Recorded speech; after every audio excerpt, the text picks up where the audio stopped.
Good afternoon and welcome to the Washington Report with Tea Party Patriots Action. I'm Bill Pasco, Tea Party Patriots man in Washington, and we've got a lot to get through this week. Let's get to it. The House and Senate will both return Monday and stay in session through Thursday. Last week in the House was in recess. This week in the House comes back today with the first vote scheduled for 6:30 p.m. At that time, the House is scheduled to consider 5 bills under suspension of the rules. On Tuesday, Wednesday, and Thursday, the House may also consider the following measures pursuant to a rule. H.J. Res. 142, disapproving the actions of the District of Columbia Council in approving the D.C. Income and Franchise Tax Conformity and Revision Temporary Amendment Act of 2025. H. Res. as yet unnumbered, report to accompany the resolution recommending that the House of Representatives find William J. Clinton in contempt of Congress for refusal to comply with a subpoena duly issued by the Committee on Oversight and Government Reform. H. Res. as yet unnumbered, report to accompany the resolution recommending that the House of Representatives find Hillary R. Clinton in contempt of Congress for refusal to comply with a subpoena duly issued by the Committee on Oversight and Government Reform, and H.R. 4090, the Critical Mineral Dominance Act. And at some point, possibly tomorrow evening, probably Wednesday, when Speaker Johnson and his leadership team believe they have the votes to pass what is technically called the Senate Amendment to H.R. 7148, the Consolidated Appropriations Act, which should also be called the 5 full appropriations bills and 1 2-week continuing resolution for DHS funding act, they will move that bill to the floor. We'll talk more about that in a moment. Last week in the Senate officially came back last week on Monday, but because of the snowstorm that hit Washington over the weekend, they held off the first vote until Tuesday. So on Tuesday, the Senate rejected a motion to end debate on the motion to proceed to S. 3627, a bill to require institutions of higher education to disseminate information on the rights of and accommodations and resources for pregnant students. On Thursday, the Senate rejected a motion to end debate on the motion to proceed to H.R. 7148, a bill making consolidated appropriations for the fiscal year ending September 30, 2026. In other words, the 6-bill funding bill that had come over from the House.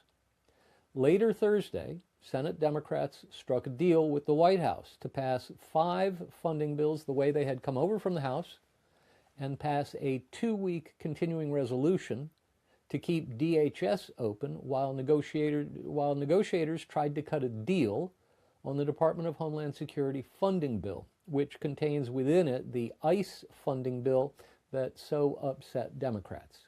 We'll talk more about the overall agreement in a moment.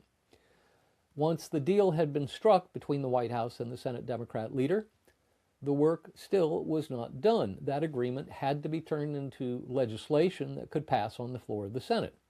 And in order to do that, the Senate Majority Leader had to reach agreement with all 99 other senators on time. That is, he had to get them to agree to move the bill in an expeditious fashion. He had to have unanimous consent. And in order to get unanimous consent, he had to agree to a series of amendment votes. So, on Friday, we had a series of votes on amendments. Republican Senator Rand Paul of Kentucky offered an amendment to eliminate funding for refugee and entrant assistance. It was rejected by a vote of 32 to 67. Republican Senator Mike Lee of Utah offered an amendment to strike all earmarks. A motion to table that amendment was agreed to by a vote of 67 to 33. Then Senator Lee offered an amendment to strike the earmark for the Community and Training Center by the new Immigrant Community Empowerment. A motion to table that amendment was agreed to by a vote of 58 to 42. Then Senator Lee offered an amendment to eliminate funding for the United States African Development Foundation. A motion to table that amendment was agreed to by a vote of 58 to 42. Vermont Democrat Senator Bernie Sanders offered an amendment to rescind certain amounts appropriated for ICE and make certain changes to Medicaid. He wanted to take money from ICE and redirect it to Medicaid. Clever. That amendment was rejected by a vote of 47 to 52. Then they were done with the amendments, and they voted on final passage of the 5 bill plus a 2-week CR for DHS funding bill, which was itself an amendment to the bill that had come over from the House. And the amended bill passed by a vote of 71 to 29. So at 6:20 p.m. on Friday evening, 5 hours and 40 minutes before the funding deadline, the Senate passed a bill to keep the government open. But because they changed the bill from what had come over from the House, it had to go back to the House for final passage in that form before it could be sent to the President for his signature. And because the House was out of session, the funding deadline arrived at midnight with no bill passed through both the House and the Senate and signed by the President. So those parts of the federal government that had not been previously funded went into shutdown mode. And that's where we are today. This week in the Senate will come back Monday with the first vote set for 5:30 p.m. At that time, the Senate will proceed to a roll call vote on the motion to end debate on the nomination of David Clay Fowlkes to serve as a U.S. District Judge for the Western District of Arkansas. Then, based on the Majority Leader's cloture filings, I anticipate we'll have votes on the nominations of Nicholas John Gange to serve as a U.S. District Judge for the Southern District of Texas, and Aaron Christian Peterson to serve as a U.S. District Judge for the District of Alaska. On Friday morning, President Trump announced his choice of Kevin Warsh to serve as the next chairman of the Federal Reserve's Board of Governors, replacing Jerome Powell, President Trump's choice to be Fed chair in his first term. Powell's term ends in mid-May, and the guessing game over who the president was going to choose for this critical position has been a parlor game in Washington for months now. Warsh got his undergraduate degree at Stanford and got his law degree from Harvard. President George W. Bush appointed him to the Board of Governors of the Federal Reserve in 2006 when he was just 35 years old, making him the youngest person ever to serve as a governor of the Fed. He served as a governor from 2006 to 2011, which means he had a ringside seat to the financial crisis of 2007-2008 and the Fed's response to it. He is known as an inflation hawk, and he's been writing for more than 2 decades about how the Fed needs major reforms so it can properly focus on its core responsibility, price stability. Paul Gigot, editorial page editor of the Wall Street Journal, loves this pick. Now let's talk about Missouri's lawsuit on counting illegal immigrants in the census. On Friday, Missouri Attorney General Catherine Hanaway filed a federal lawsuit against the Census Bureau, alleging that the Bureau's practice of counting illegal immigrants and green card holders in the decennial census is unconstitutional because it wrongly dilutes the votes of American citizens. The lawsuit specifically alleges that Missouri was robbed of a congressional seat following the 2020 census because of the practice of counting illegal immigrants and other foreigners. Missouri's case makes what might be called an ambitious demand. They want the Census Bureau to redo its calculation from 2020, this time leaving the foreigners and illegal immigrants out of the count, and then reapportioning congressional seats accordingly. This is not the first time the practice of counting illegal immigrants and other foreigners has been challenged in federal court. Similar arguments have failed on several occasions, but the Supreme Court has yet to rule on the issue. Stay tuned. Meanwhile, while we're on the topic of reapportionment and what would happen if we did not count illegal immigrants and other foreigners in our census, if you are looking for a way to make a progressive friend's hair stand on end, you could just show him a political map of the U.S. with projections for the reapportionment that would take place if foreigners were not counted, courtesy of the American Redistricting Project. It's on their X feed. As population moves from one state to another, some states will gain and others will lose. And as congressional seats and votes in the Electoral College are apportioned by population, it changes the outlook for presidential races for the next decade. Winners. Texas and Florida each gain 2 seats and electoral votes. Arizona, Georgia, Idaho, North Carolina, Ohio, Tennessee, and Utah each gain 1 seat and electoral vote. Losers. California loses 6 seats and 6 electoral votes. New York loses 2 seats and electoral votes. Illinois, New Jersey, Rhode Island each lose 1 seat and electoral vote. That's a net gain of 11 seats and 11 electoral votes for red states, and a net loss of 11 seats and 11 electoral votes for blue states. And the effect on the House could be even bigger. Consider, just because a blue state loses a congressional seat doesn't necessarily mean that the state would have to give up a Democrat-held seat in the House. They could redraw their map to ensure the seat that goes away is a Republican-held seat. But blue states are already pretty heavily gerrymandered. Look at Massachusetts or Illinois, for instance. There's not a lot of GOP-held seats that they could eliminate even if they wanted to. There's a lot more room to do that to Democrat-held seats in red states. We'll keep our eye on this so you don't have to. Now let's talk about election law. On Thursday, House Republicans released a package of legislation aimed at increasing election integrity. Proposals included requiring voter ID, requiring proof of citizenship to register, both of which would be put in place for voting beginning in 2027, and banning universal mail-in balloting and ranked choice voting, both of which would go into effect in time for this year's midterm elections in 2026. Taken together, the Republicans call the legislation the Make Elections Great Again Act. Now to redistricting. Virginia Democrats' efforts to redraw their state's congressional district boundaries have been stymied by Tazewell Circuit Court Judge Jack Hurley, Jr., who ruled last week that they failed to follow the law when they passed their constitutional amendment because they failed to post it 90 days before the next general election. Instead, he noted, they posted it just 7 days before the next general election. Nationally, Democrats were counting on Virginia for as many as 4 new seats. Under one map considered by Virginia's Democrat lawmakers, the delegation would likely move from a 6-5 Democrat advantage to a 9-2 Democrat advantage. Under a second proposed map, the delegation would likely move from its 6-5 Democrat advantage to a 10-1 Democrat advantage. Virginia Democrats will appeal the rejection of their effort as invalid and void.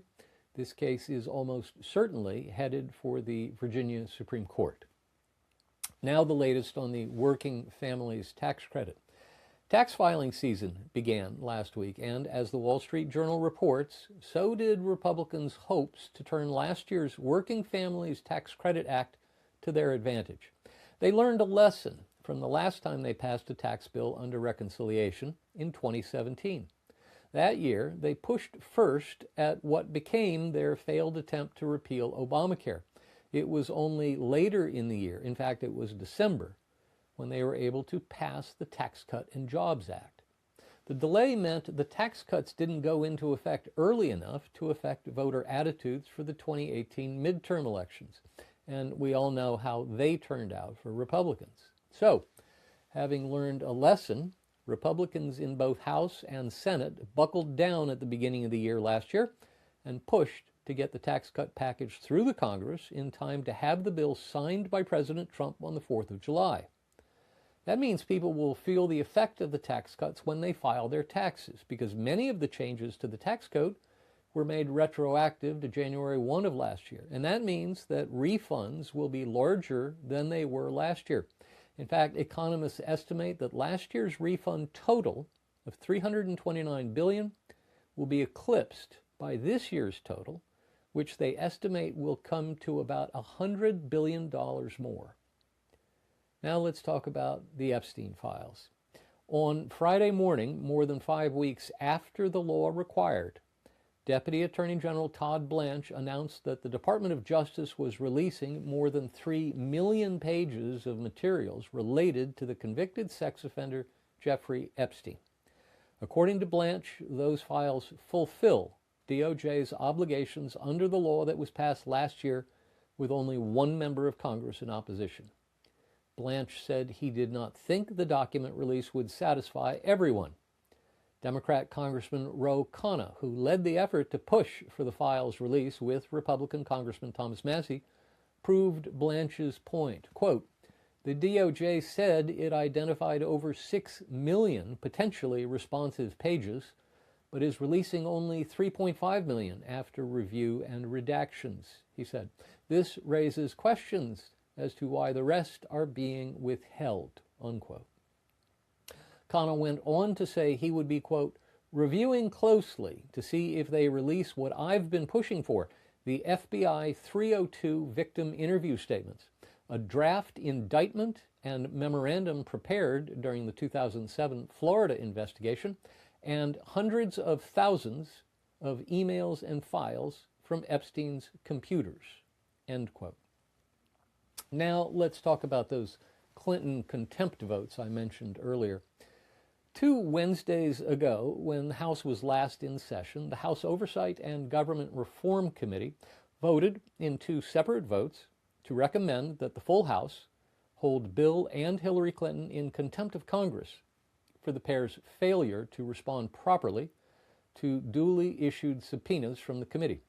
Such a vote, if successful, brings with it a referral for prosecution to the United States Attorney for the District of Columbia. The penalty is up to a year in jail and up to $100,000 in fines. For Bill, the vote was 34-8 in favor of recommending that he be held in contempt, with 2 members voting present. For Hillary, the vote was 28-15. The subpoenas were issued last fall in the course of the committee's investigation into the circumstances surrounding the convicted sex offender Jeffrey Epstein. Today, the House Rules Committee will meet to consider the recommendations. It is a virtual certainty that the Rules Committee will fashion a rule governing floor consideration of the 2 measures, and it is likely that the House will vote on the 2 measures either Tuesday or Wednesday of this week. Now to the latest on Greenland. On Wednesday of last week, officials from the United States, Denmark, and Greenland met to discuss a new framework deal regarding Greenland meant to satisfy President Trump's desire for a greater American presence on and control over the world's largest island without requiring Denmark to cede sovereignty. The discussions follow President Trump's announcement the week before in Davos, Switzerland, that he and NATO Secretary General Mark Rutte had come to agreement on what he called the framework of a future deal regarding Greenland. Consequently, Trump said he would not impose tariffs on 8 European nations that were resisting his efforts to pressure Denmark and Greenland. Now to the latest on Minnesota ICE actions. In the wake of the shooting 2 Saturdays ago of ICU nurse Alex Pretty, new video released last week showed that, contrary to the way some have lionized him, he was not merely a passerby. 11 days earlier, Pretty had been a violent agitator, spitting at a federal law enforcement officer, taunting him, cursing at him, MFer, attack me, MFer, trying to provoke a reaction that could be captured on video. And when he failed to provoke the reaction he sought, and the law enforcement officers got in their vehicle and began to drive away, he kicked at the vehicle. The second kick made such hard contact that he shattered the vehicle's right tail light, causing the driver of the vehicle to stop. And here's the terrible irony of this entire tragic situation. Local police forces are not on scene to provide crowd control because the mayor of Minneapolis doesn't want the local police cooperating with federal immigration law enforcement. If they had been there to provide separation between protesters and law enforcement agents, as they are in many other locales around the country where ICE is conducting deportation operations, Alex Pretty likely would have been arrested and quite possibly charged with a felony, because breaking a taillight is damage valued at more than $1,000, and that's a felony. And because he committed a felony while armed, We all saw his firearm, and he was armed in the video from 11 days before he was shot. He would have been facing serious consequences because in most places, committing a felony while armed carries even stronger penalties. So it's at least possible, if not likely, that he might not even have been at the second location and in a mood to engage violently 11 days later. Border Czar Tom Homan, who spent his entire career working in the field, went to Minnesota last week at the direction of the president and talked at length with Minnesota Governor Tim Walz and Minneapolis Mayor Jacob Frey. The conversations appear to have lessened tensions, at least somewhat. Now to government funding. On November 9 of last year, the Senate passed a 3-bill minibus appropriations bill that also contained a continuing resolution to keep the rest of the government funded through January 30th. The House passed the same bill 3 days later. Then the House and Senate passed another 3-bill minibus appropriations bill, so 6 of the 12 bills that fund the federal government every year have been enacted into law. That left 6 bills to be funded: Defense, Homeland Security, Labor, Health and Human Services and Education, Financial Services and General Government, State and Foreign Ops, and Transportation, Housing and Urban Development. The House passed them in 3 tranches: a 2-bill minibus, a 3-bill minibus, and the DHS funding bill as a standalone. But, as the House is wont to do, the House passed a rule that would, upon passage of all 6 bills through the House, wrap them all together into one bill that would be sent over to the Senate. And that would have been fine if it hadn't been for the Saturday, January 24 shooting of ICU nurse Alex Pretty in a suburb of Minneapolis. That action, the second deadly shooting of an American citizen by federal immigration enforcement officers in Minneapolis in 2 weeks, enraged the Democrat base and enraged congressional Democrats who immediately threatened ICE funding. Within hours of Pretty's shooting last weekend, Senate Democrat leader Chuck Schumer announced to the world that Senate Democrats would not provide the votes necessary to overcome a procedural hurdle to a motion to proceed to consideration of the DHS funding bill, which contains within it funding for immigration and customs enforcement. Government funding bills move under regular order. You cannot use the reconciliation process to pass them. That means they have to get 60 votes twice: to end debate on the motion to proceed, and then to end debate on the bill itself. So Schumer knew he had the whip hand. If he and his 46 Democrat colleagues in the Senate could stay united, they could force the Republicans to deal for the votes they would need to fund the government. Schumer kept his caucus united all week long. They made clear they were willing to vote for the other 5 funding bills if the Senate Republican leader would split them off from the DHS funding bill. So that one bill could be held up while Democrats and Republicans negotiated over the changes Democrats demanded. Senate Majority Leader Thune did not want to yield. First, it just rankled him that the minority believed it could make the majority do anything, let alone rewrite a funding bill that had already been agreed to. Those appropriations negotiations are sacrosanct on the Hill, and when they are wrapped up, they are wrapped up. So the very notion of reopening a funding bill where 8 different leaders had signed off disturbed him. And he wasn't just upset about the moment, he was disturbed by the precedent it would set. But there was another reason he was upset at the prospect of having to reopen the bill. He was worried that Speaker Mike Johnson on the other side of the Capitol might not be able to pass a reopened and renegotiated DHS funding bill through the House. In fact, Texas Republican Chip Roy declared that if the DHS funding bill were coming back to the House after having been reopened by Senate Democrats, well, he wanted to discuss something new as well: funding for sanctuary cities. So Leader Thune wasn't just making stuff up when he said reopening the DHS funding bill in the Senate might cause serious trouble. He tried to reason with Schumer. Perhaps the White House could offer to make changes via executive order, which wouldn't require the Senate to reopen the DHS funding bill. Senate Democrats didn't trust President Trump or his White House staff to keep their word, even if they could have been persuaded to agree to the kind of changes that would have satisfied the Senate Democrats. So that was a non-starter. After several days of talking past each other, Thursday arrived with a vote scheduled. On Thursday morning, as if to prove Schumer's point, all the Democrats in the Senate voted against ending debate on the motion to proceed to the 6-bill minibus that had been sent over from the House. Later that day, the White House caved and agreed to Schumer's terms. Senate Democrats would allow Senate Republicans to split off 5 of the 6 funding bills and put them together in a new minibus, and would agree to support a 2-week continuing resolution for DHS to allow time for leaders to negotiate a revised DHS funding bill. At the end of the day Friday, the Senate passed the revised measure and sent it back to the House. So when the House comes in later today, it will have to revisit the appropriations bills it thought it had finished for the fiscal year.